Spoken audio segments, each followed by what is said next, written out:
नमस्कार। मैं डॉक्टर सोनाली नाइक। आज हम गजानन महाराज के ग्रंथ का 15वां अध्याय पढ़ेंगे। उसके पहले एक मेडिटेशन करते हैं। शांत बैठिए, लंबी और गहरी सांस लीजिए, अपना ध्यान आज्ञा चक्र पर केंद्रित करिए। देखिए कि आप एक खूब शांत और प्रसन्न जगह पर बैठे हैं। समंदर का किनारा है, शीतल पवन बह रही है, लहरों का मधुर आवाज आपके कानों पर गूंज रहा है। आप खूब शांत हो, प्रसन्न हो, प्रभु श्री राम का ध्यान कर रहे हो। साक्षात प्रभु श्री राम आपके समक्ष खड़े हैं। प्रभु को देखकर आप आनंदित होते हो, पुलकित होते हो, नतमस्तक होते हो। प्रभु ने आपको आशीर्वाद दिया है कि आप शारीरिक रूप से संपूर्ण स्वस्थ हो, मानसिक रूप से संपूर्ण सुदृढ़ हो, दैहिक रूप से संपूर्ण सफल, सामाजिक रूप से संपूर्ण कार्यरत हो। प्रभु के इस आशीर्वाद को पाकर आप आनंदित होते हो, पुलकित होते हो। प्रभु की शक्ति का कवच आपके इर्द गिर्द सदैव बना रहता है। इस कवच के भीतर आप सदैव सुखी, सदैव समाधानी, सदैव स्वस्थ, सदैव सुरक्षित, सदैव समृद्ध रहते हो। इसी के कारण आपका जीवन विलक्षण माधुर्य, अलौकिक उल्लास, अभूतपूर्व आनंद से भरपूर है। धन्यवाद दीजिए। धीरे धीरे आंखें खोलिए। जय गजानन। श्री गणेशाय नमः। हे कश्यपात्मज वामन, बटुरूपधारी नारायण, कृतार्थ कर दिया बलि को आपने उससे लेकर दान। यद्यपि मृत्युलोक का राज्य आपने लिया था, पर पाताल का राज्य बलि को ही दे दिया था। दिया नारियल आंवला लेकर, इतनी कृपा की बलि पर द्वारपाल भी बने आप, उसकी भक्ति से प्रसन्न होकर।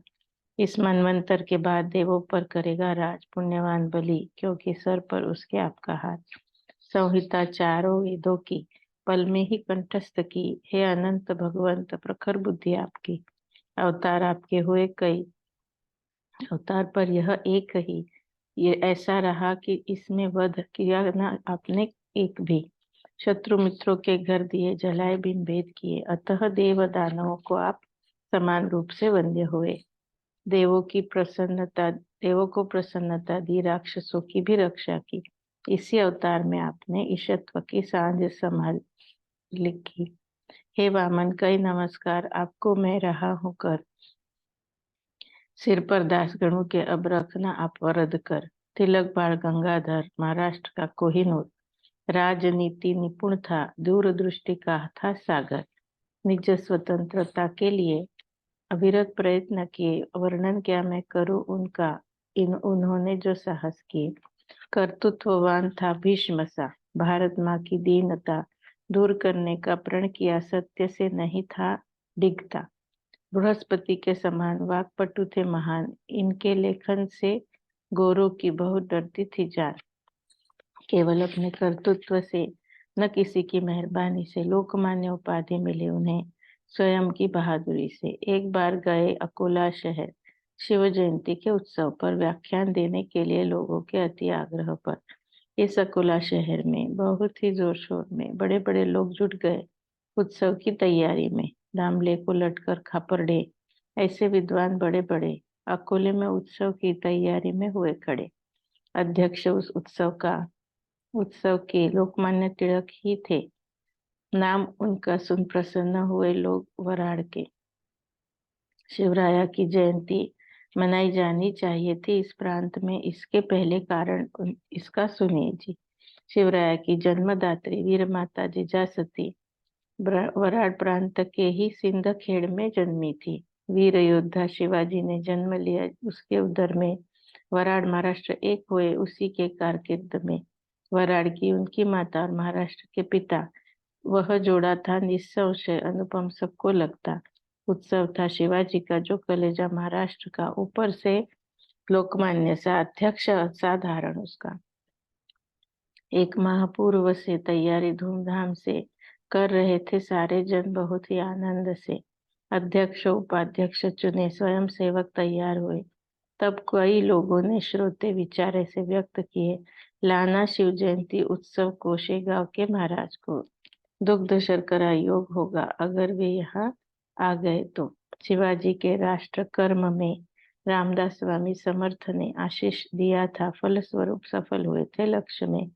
राजनीतिज्ञ लोकमान्य जिजा के मानो पुत्र रत्न महाराज के आशीष से सफल होंगे उनके यत्न। किसी को यह सही लगा तो किसी को नहीं लगा। कोई तो स्पष्ट रूप से अपना विचार कहने लगा, अगर यहाँ लाया गया वह शेगांव का अवलिया तो समझ लो सभा का विक्षोभ उसने कर दिया। सभा में नग्न घूमेगा, गिण गिण गिनात बोलेगा, तिलक जी को मारने भी कसर न छोड़ेगा। कोई बोले बाद में, सत्य नहीं इस बात में। महाराज के चरण अवश्य पढ़ने चाहिए सभा में। उन्हें जो भी पागल कहते वे स्वयं ही पागल रहते। विद्वान सज्जन महाराज का ऐसा अनादर नहीं करते। वास्तव में राष्ट्रोद्धारक अगर है लोकमान्य तिलक तो महाराज इस सभा में आ ही पहुंचेंगे बेशक। सही गलत की पहचान करते हैं साधु महान, उन्हें आमंत्रण देने मन में देना नहीं भय को स्थान। अलग अलग विचार हुए आमंत्रण देने के लिए। श्री गजानन महाराज को कुछ लोग शेगांव में आए। आते ही खापड़े दादा से महाराज ने कहा, ऐसे तुम्हारे शिवाजी उत्सव में अवश्य आएंगे हम यहाँ से। पागल जैसा नहीं करेंगे, बैठकर ही मौन धरेंगे। सुधारकों का हम कभी मनोभंग नहीं करेंगे। करने हेतु राष्ट्रोद्धार योग है बाण गंगाधर। भविष्य में इस जैसा न होगा राष्ट्र प्रेमी प्रखर। मित्र बाल तिलक का, अन्ना पटवर्धन नाम का, नरसिंह सरस्वती का जो शिष्य है आनंदी का, इन दोनों को देखने आएंगे हम अकोले में। यह सुन खापड़े दादा आनंदित हो गए मन में। ये वराड़ के है कोहिनूर, सुनिए जी को लटकर अकोले का वृत्त जान गए शेगांव में बैठकर। ज्ञान अगाध है इनका, प्रेम राष्ट्र पुरुष का इनके मन में बहुत गहरा है, यह हमने देखा। कुछ बोलना पड़ा नहीं, बात समझ गए सही। खुद ही होकर उन्होंने आ जाने की बात कही। इस शिव जयंती का मुहूर्त तो अच्छा लगा। समर्थों को वंदन कर अब अकोला जाना हो। अकोला पहुंचे, जाकर खापड़े दादा को लटकर शिव जयंती का उत्सव आप पहुंचा 8 दिनों के। वराड़ प्रांत हुआ प्रसन्न, सोचने लगे सारे ही जन, अकोले में कब दिखेंगे हम तिलक जी के चरण। 1830 शक में सभा हुई। वैशाख मास में मंडप सजाया गया था वराड़ के अकोले में। वराड़ प्रांत के में महत्व का त्योहार अक्षय तृतीया का, फिर भी समुदाय बड़ा हुआ इकट्ठा लोगों का। अंतिम दिन था सभा का, हर व्यक्ति पास दूर का पहुंचा वहां मन में लिए मानस तिलक दर्शन का। ऊपर से उस दिन को महाराज आएंगे अकोले को, यह खबर पहले से ही पता चली थी लोगों को। मंडप में खूब भीड़ हुई, सबको यह जिज्ञासा हुई सभा में आने में क्यों महाराज को देर हुई। परंतु सभा शुरू होने से पूर्व ही महाराज आ पहुंचे। संत अपनी वाणी में कभी असत्यता नहीं आने देते। सभा में उच्च स्थान पर गद्दी पर तकिया रखकर बैठे थे कैवल्य के दानी, जीवन मुक्त योगीवर। सिंहासन का अग्रस्थान, उस पर तिलक थे विराजमान। उनके पास बैठने का मिला अन्ना पटवर्धन जी को मान। श्री कृष्ण के नंदन गणेश जिनका नामाभिधान, वे तिलक जी के पास बैठे। कपड़े कुल के थे अभिमान। दामले को लटकर भी आए वेंकटराव देसाई भावे आदि सभा के अग्रणी नेता मानो अपनी चमक दिखाए, और अन्य विद्वान भी व्याख्याता जमा हुए। सभी सभा का वर्णन एक मुख से कर नहीं मैं सकता कभी। सभा का आरंभ हुआ, उसका कारण विशद हुआ। वाचस्पति तिलक का भाषण फिर प्रारंभ हुआ। हे सज्जन श्रोतागण, दिन आज का है पावन। स्वातंत्र हेतु पूर्व में जिसने त्याग दिए थे अपने तन मन, उस धनुर्धर योद्धा की, शूरवीर शिवाजी की हम इकट्ठा हुए यहाँ पर मनाने को जन्म जयंती। शिवाजी रणवीर था, रामदास की थी कृपा, अतः भारत देश में उनका बोलबाला हुआ। बात यहाँ पर वही सत्य है साबित हो रही। श्री गजानन महाराज आशीष देने आए यही। सभा यशस्वी हो महान, उस शिवाजी के समान ऐसी सभाएं जरूरी है। राष्ट्र का बढ़ाने सम्मान। स्वातंत्र सूर्य अस्त हुआ, दासत्व का अंधेरा हुआ, स्वातंत्रहीन समाज मानो जग में प्रेतवत हुआ। और स्वातंत्र के लिए यत्न करने चाहिए, राष्ट्र प्रेम बढ़ाए ऐसी शिक्षा देनी चाहिए। अगली पीढ़ी को ऐसा ध्यान देना जरूरी है। श्रीमान, क्या भूपति इस विद्या का बच्चों को दे सकता दान? तिलक जी ने कहा। जैसे ही उठ बैठे महाराज वैसे ही गर्जना करते हुए त्रिवार बोले, नहीं नहीं नहीं। जोश और आवेश में लोकमान्य तिलक ने प्रचलित सरकार पर ही कसे थे भाषण में ताने। आशय उस भाषण का समझ गया मन महाराज का, अतः उन्होंने संभाषण किया इस प्रकार का। इसी से हाथों में हथकड़ी लगने की आती भी कटघड़ी, कहकर गणगणात भजन भजने लग गई, वाणी प्रखर बड़ी। सभा निर्विघ्न पूर्ण हुई, लोकमान्य की प्रशंसा हुई। महाराज की वाणी सत्य साबित उसी साल हुई। 124 लगाई धारा, लोकमान्य को पकड़ लिया, हथकड़ियां लगी उन पर, सजा का बुरा प्रसंग आया। कभी राज्य सत्ता के आगे किसी का घोड़ा न भागे, लोकमान्य को छुड़ाने हेतु वकील बड़े आए आगे। लोकमान्य के स्नेही जन, दयालु जिनका अंतःकरण, पारमार्थिक उपायों का किया उन्होंने आयोजन। दादा साहेब खापर्डे सज्जन थे बहुत बड़े, अमरावती से मुंबई को मुकदमे को चल पड़े। अकोले के स्टेशन पर कोल्हटकर जी को सत्वर। श्रोताजन सुनिए क्या दादा साहेब ने दिया उत्तर। आप शेगांव जाइए, समर्थ को विनती कीजिए, लोकमान्य को विकट संकट से मुक्ति दीजिए। मैं ही चला जाता वहां पर, मुंबई जाना जरूरी है, पर आप ही विनती महाराज को करना शेगांव पहुंचकर। कोल्हटकर तिलक प्रेमी थे, वे तुरंत गाड़ी में बैठे, स्वामी गजानन के पास शीघ्रता से जा पहुंचे। महाराज तब मठ के अंदर निद्राधीन थे आसन पर। 3 दिन बीते फिर भी बैठे नहीं उठकर।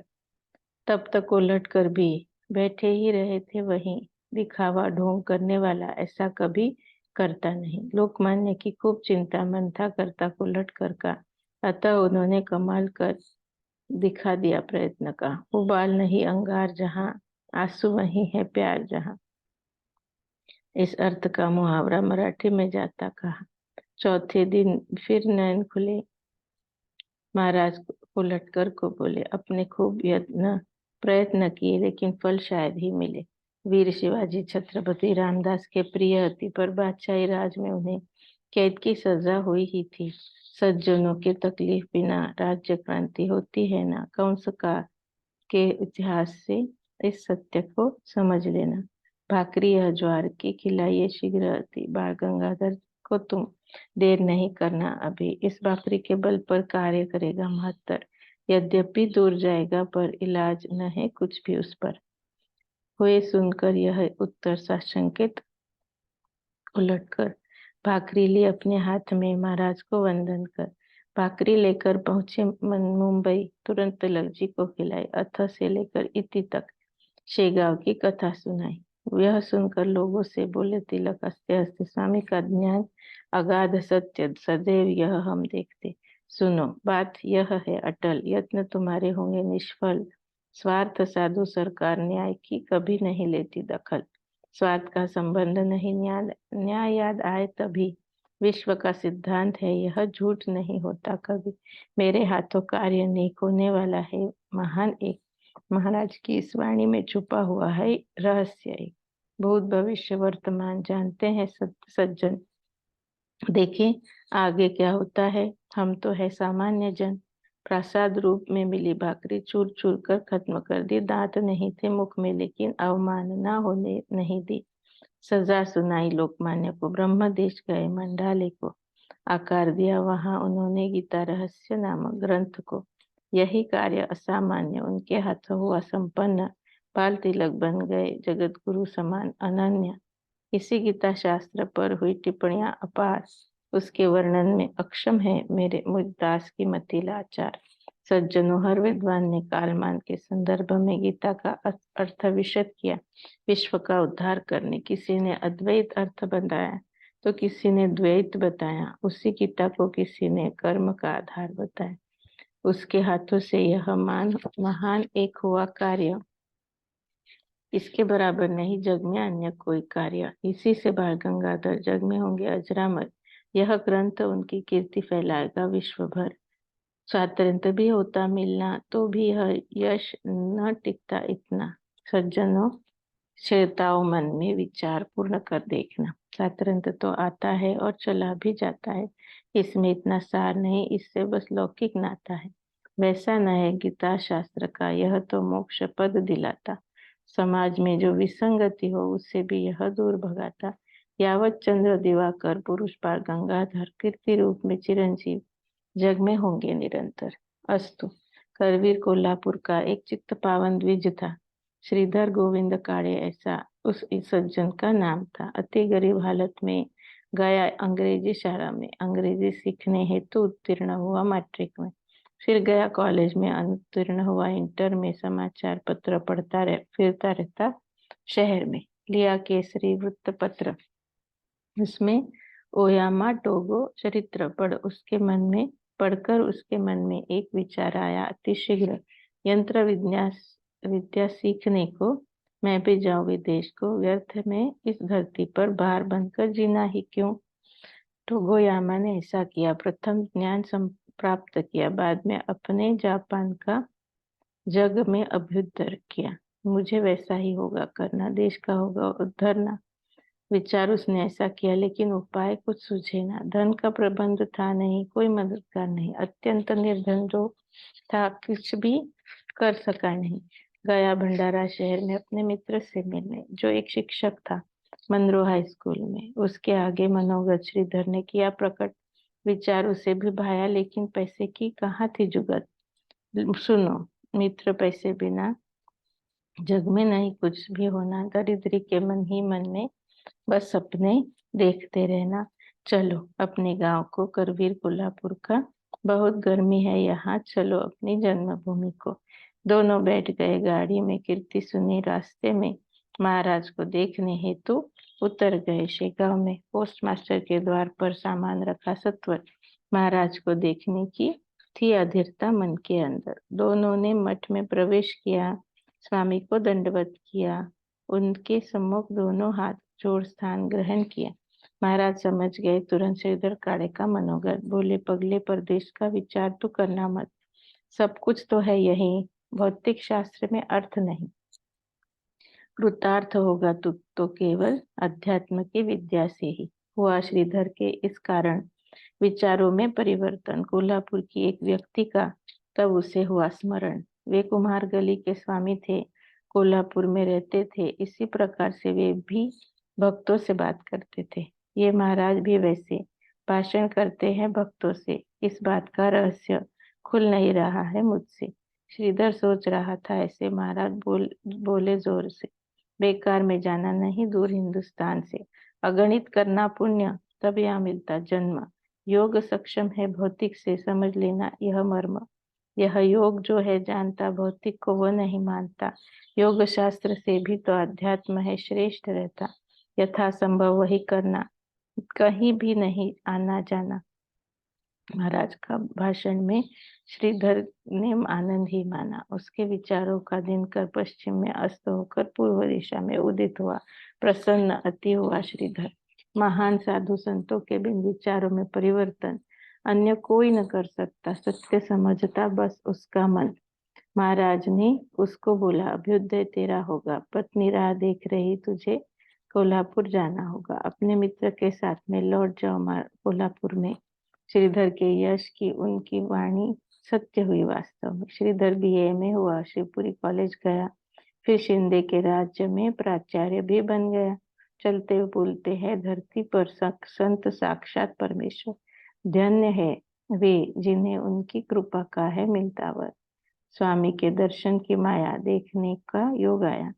सत्य शोधन में श्रीधर का मनोगत ही बदल गया। ऐसी उपज संतों की इसी देश में है आती। नंदनवन की वृक्ष वाटिका अन्यत्र कहीं नहीं दिखती। स्वस्ति श्रीदास गण विरचित यह है श्री गजानन विजय ग्रंथ। परम भाविकों भक्तों को सदैव दिखाए सुपंथ। शुभम भवतु। श्री हरिहरार्पणमस्तु। इति श्री गजानन विजय ग्रंथस्य पंचदशोऽध्याय समाप्त।